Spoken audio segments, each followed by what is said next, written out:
$115. That is what the leather and labor are estimated to cost in a Gucci bag that sells for over $2,000. But before you assume this is another luxury scam story, watch what happens when an expert cuts one open. The first cut reveals a hidden fabric spine. Not decoration, structure. Multi-layer construction. Structural supports engineered like architecture. Stitching so precise the count matches across every seam. This is not about markup. This is about a choice made in 1897 that still controls every decision in Florence today. A choice so extreme it costs Gucci millions. A choice that makes zero business sense, unless you understand what a young porter saw in a hotel hallway. Welcome to the Italian luxury leather process that never changed. The year is 1897, London, the Savoy Hotel, the most luxurious accommodation in the city. Guccio Gucci arrives from Florence seeking work. According to the brand's history, he walked much of the journey with minimal resources. Now he carries luggage for the wealthy. Monogrammed steamer trunks, polished leather suitcases, hat boxes stamped with owner initials in gold. Every single day he studies what they carry, the stitching patterns, the brass hardware, the way quality leather softens with age instead of cracking. He memorizes everything, the weight, the smell, the construction. In 1921, he opens a small shop in Florence, Via della Vigna Nuova, selling leather luggage and equestrian goods made by local craftsmen. His philosophy from those Savoy Hotel years is brutally simple. Function beats decoration. Durability beats speed. Quality beats convenience. Always. That philosophy runs every decision at Gucci today, even when it destroys profit margins. Flash forward to now, 8 kilometers outside Florence. Industrial suburb called Scandicci. Grey warehouses, courier vans, concrete and motion. Industrial noise. Most factories here hide behind anonymous concrete walls, but one building explodes with color. 10-meter-high murals covering every surface, bright illustrations, whimsical art. This is Gucci Art Lab. Opened in 2018, approximately 37,000 square meters, housing around 950 specialists. This is where $2,000 bags get both created and tortured to death. And this is where a porter's observations still control billion-dollar decisions. Walk through those doors and the first sound is silence. Not machine silence, human concentration silence. White lab coats everywhere. Artisans studying leather hides under angled light for invisible flaws. Chemists running material stress tests in climate chambers. And in one corner, a glossy robotic arm violently shaking a mannequin wearing Gucci crossbody bags, mimicking months of daily abuse, revealing how leather and stitching will fail. This is not a factory. This is a laboratory where tradition meets destruction testing. But the real story starts 100 kilometers away. The Tuscan countryside between Florence and Pisa. Rolling hills, medieval towns. And hidden in this landscape is a concentrated district still producing high-quality vegetable tanned leather. Multiple tanneries, some family-run for generations, many using methods that predate Guccio's birth. And this is where Gucci made the decision that makes accountants cry. Most leather worldwide uses chrome tanning. You dump the hide in chromium salts. 4 hours later, it is finished. Fast, cheap, efficient. Roughly 90% of the industry does it this way. Gucci chose the opposite. Vegetable tanning, oak bark, chestnut, mimosa bark. Natural plant tannins that penetrate leather slowly. The process typically takes 40 days minimum. premium hides can soak for 60 days. 40 days versus 4 hours. That is the first choice that makes zero financial sense. Here is what happens in those 40 days. Raw hides arrive at Tuscan tanneries. First step is curing with salt to halt bacterial decay. Then liming. Massive rotating drums filled with calcium hydroxide. Milk of lime washing away hair and fat residue. The drums tumble continuously. Hours of mechanical rotation. Next comes pH rebalancing. Different drums, different chemical baths, preparing leather to accept tannins. Now the critical phase. Tanning drums, filled with water and vegetable extracts. And this is where things get interesting. Master tanners guard their formulas.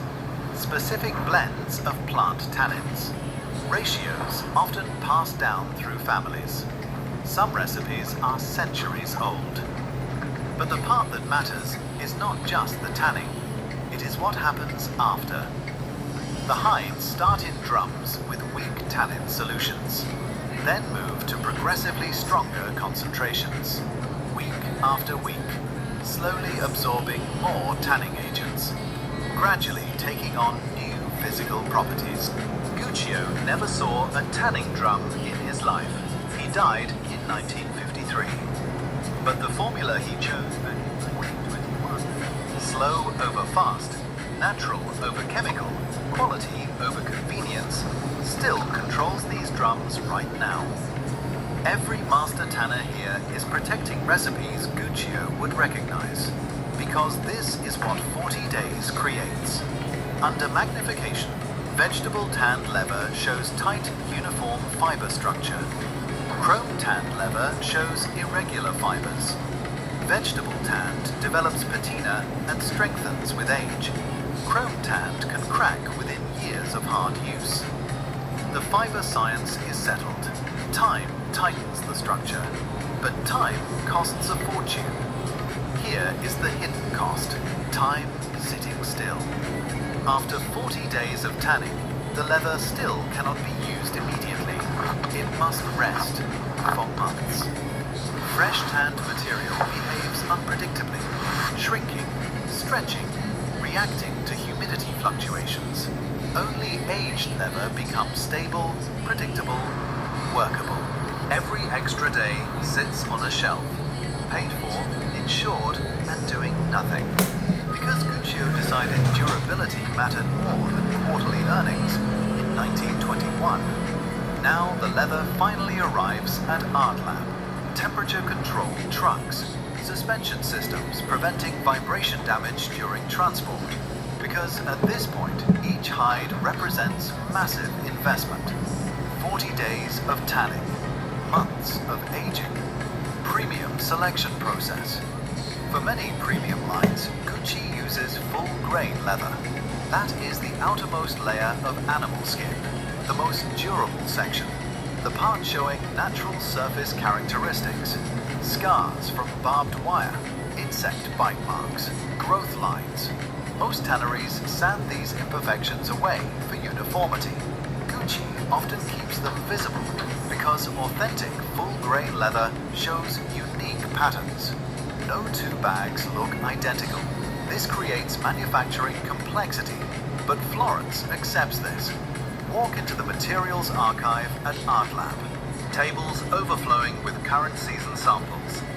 Massive climate-controlled vaults containing decades of options. Everything from butter-soft Italian calfskin to exotic skins meeting strict international regulations. Stretched anaconda hide for inspection. Ostrich skin showing natural quill patterns. Python dyed electric orange and blue for prototyping. Crocodile from regulated farms. Every piece tagged, every piece registered. Every piece traceable to origin. In 1947, a war shortage forces a mistake that becomes a signature. And here is what surprises people. Gucci does not just use leather. They manufacture proprietary canvas, and everyone assumes canvas is the cheap option. It is not. It gets woven to a weight spec, coated for weather, and the monogram has to land within a tight tolerance, because your eye notices misalignment before any machine does. The coating recipe has stayed locked down for over a century. Every meter gets human eye inspection. Machines catch technical defects, but miss aesthetic wrongness. Humans see when something looks incorrect, even if measurements pass. Now both materials are ready for cutting. Watch Paolo work. He is studying a leather hide like a cardiac surgeon studying an angiogram before cutting. His fingertips press the surface repeatedly, checking thickness variance, searching for grain direction.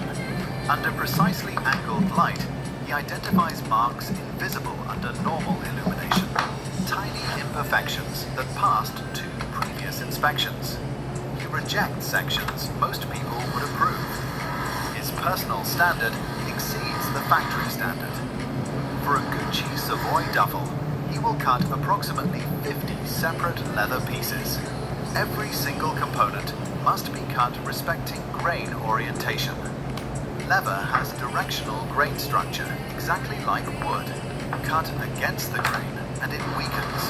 Cut with the grain and it lasts for decades of hard use.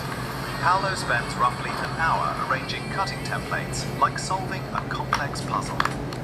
Finding optimal layout, maximizing usable pieces, minimizing waste of both material and animal life. That hour represents pure labor cost.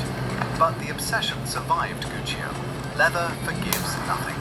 One mistake means a new hide. This is why cutters train for years before touching production material.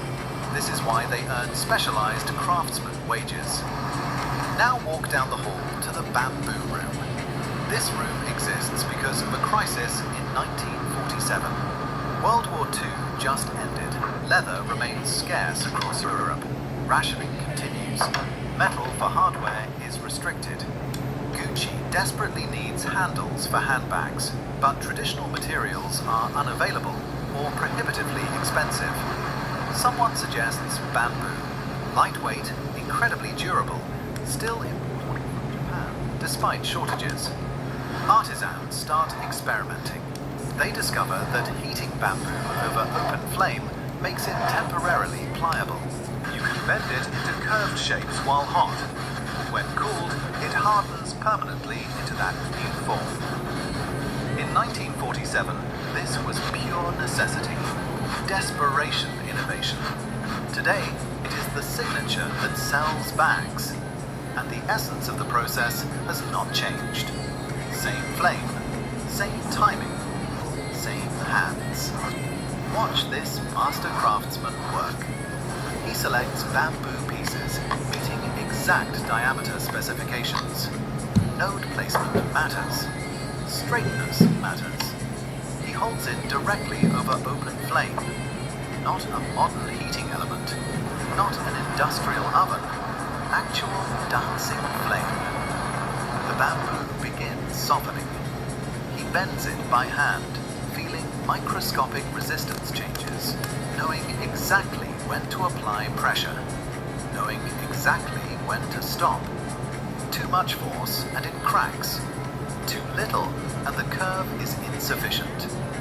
His hands have done this for 20 years. Once cooled, the bamboo hardens into permanent semicircular form. Now comes finish preparation, sanding to remove surface imperfections, polishing to ideal smoothness, then multiple applications of clear lacquer, building up protective layers. Then the step giving Gucci bamboo its unmistakable appearance. Toasting. He holds lacquered bamboo near flame without touching, just close enough for radiant heat. The temperature caramelizes the surface into that signature golden brown finish. The natural bamboo grain shows through, organic node patterns. No two handles ever look remotely identical. This process became the Gucci signature. Still executed entirely by hand. Still following the core principles from 1947, because machines cannot replicate human feel. A single Gucci bamboo 1947 bag requires 140 separate components coming together. The assembly consumes 13 hours. 13 hours in the hands of one dedicated artisan. Meet Marco, 43 years at Gucci. Started at 17 years old.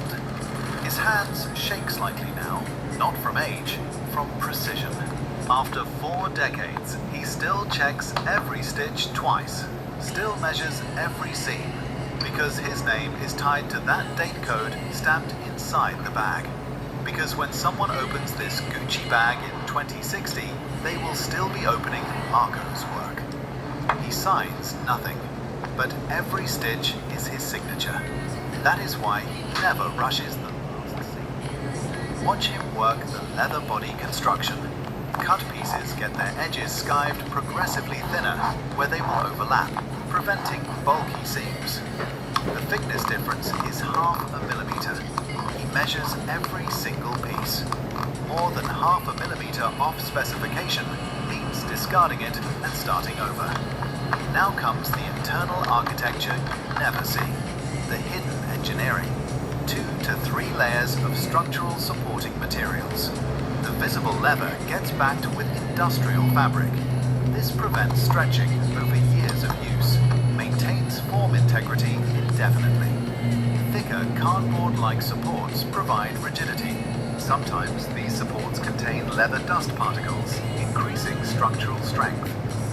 Every support piece is carefully planned, positioned exactly. This is why cutting open a Gucci bag reveals architecture inside. Not just leather stitched to lining, engineering. Now the stitching phase. In many premium lines, the thread is waxed linen, stronger than cotton thread, ages beautifully instead of rotting. Certain critical seams use saddle stitching, 2 needles working completely by hand, the technique from the 1800s. Much slower than machine stitching, but creates seams with exceptional durability. The thread can break, the leather can tear, but those hand-stitched seams hold longer than almost anything else. Marco works on one bag for hours without switching projects. Consistency matters fundamentally. One person's hands create all visible stitches you see. Count the stitches on quality Gucci seams. They are precisely spaced. The tension is carefully controlled. This is human attention. This is 43 years of accumulated experience in every single stitch. Now watch Jyoti handle edge finishing. 7 coats of edge paint minimum, each coat thinner than paper. Each must dry completely between applications. You cannot rush this step. The paint seals cut leather edges, preventing fraying and moisture damage.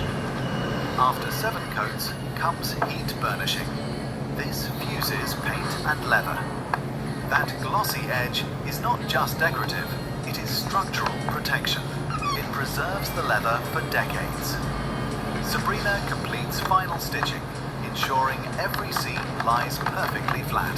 Verifying tension is ideal throughout. The bag is technically complete now, but definitely not approved yet. Here is what separates Gucci from mass production operations. Stress testing. That robotic arm shaking mannequins violently. It runs for hours, simulating months of daily commuter abuse. Chemists subject leather samples to climate chamber extremes, intense heat cycles, freezing cold, humidity fluctuations. They intentionally torture everything. Zippers must glide smoothly after thousands of operation cycles. Hardware gets pulled forcefully, twisted, stressed beyond normal use. If critical components fail, the design can return to development. Not just that individual bag, the design concept itself. Every finished bag receives unique identification, serial numbers, quality verification, digital authentication codes. The codes are not just tracking, they are accountability. Someone's name without a signature. If a bag returns defective, they know whose hands touched it. This creates personal responsibility. This makes people care deeply. Now, the economics everyone wants to understand. Based on expert analysis, raw material and direct labor costs are estimated around $115 for components in bags that retail over $2,000. Gucci bags typically range from $1,000 to $3,000. Exotic leather limited editions can reach $30,000. So, what are customers actually paying for? You are paying for 40 days of vegetable tanning, when chrome takes 4 hours. You are paying for months of leather aging in warehouses. You are paying for 13 hours of Marco's concentrated attention on your bamboo bag. You are paying for 7 coats of edge paint. You are paying for fabric backing preventing stretch. For structural supports engineered like architecture. Many premium lines prioritize lower impact tanning and stricter chemical standards, for leather developing rich patina instead of cracking. But here is what you are really buying. Training infrastructure. L'École de l'Amour, School of Love. Inside Art Lab, there are dedicated classrooms, specialized workshops, master artisans teaching next generation craftspeople. Marco teaching pattern-making principles after 43 years. Retired master craftsmen returning to transfer techniques. Students learning on actual production floors, touching real materials, feeling real culture, absorbing generational knowledge. This costs millions annually. This generates zero immediate revenue, but it happens anyway. Because when Guccio walked through the Savoy Hotel in 1897 carrying luggage, he learned something profound. Quality is generational. Skills must transfer human to human. Knowledge must survive beyond individuals. In 2017, Gucci made a strategic decision. They were outsourcing a significant portion of leather goods production to independent suppliers. Small, family-run workshops scattered across Tuscany, some financially struggling, some facing succession crises as master artisans aged without apprentices. Gucci started acquiring them, creating joint ventures, offering exclusive long-term contracts. The strategic goal was reducing external dependence, bringing production in-house. This is enormously expensive. This is logistically complex. But Gucci witnessed what happened when artisan knowledge disappeared. When small workshops closed permanently. When techniques died, with retiring craftsmen leaving no successors. So they brought production internal, not just for control, for preservation of knowledge. And here is the circular economy dimension often overlooked. Those Tuscan tanneries using vegetable tanning processes, they recycle nearly everything. Hair removed from raw hides becomes agricultural fertilizer. Sludge from wastewater treatment facilities gets repurposed as construction material components. The tannins themselves are biodegradable. Many premium lines prioritize lower impact processes. This is the traditional way, the expensive way, the way respecting both craftsmen and environment. Compare this to fast fashion leather goods. Chrome tanning completed in 4 hours. Synthetic finishes that can crack within years. Bags assembled in minutes instead of 13 hours. Leather appearing uniform because natural grain got sanded away. These bags cost $50 retail. They can disintegrate within months. Customers replace them constantly, creating waste. Quality Gucci bags can function for decades, get passed down generations, develop unique character, maintain resale value. The bamboo bag design from 1947 still works today. Vintage pieces still function beautifully. That is what 40 days and 13 hours creates. Legacy. Here is what never changed. The vegetable tanning. 40 days when the entire world switched to 4-hour chrome tanning. The bamboo bending over open flame, core technique from 1947, crisis innovation. Crafting philosophy, still employing Italian craftspeople when outsourcing was dramatically cheaper. The full-grain leather selection in premium lines, leaving natural marks when sanding was easier. The multi-layer construction, engineering hidden structure when single layer was faster. The focus on lower impact production, choosing cleaner process when chrome was convenient. The training programs, investing in next generation when automation was readily available. The numbers shock you.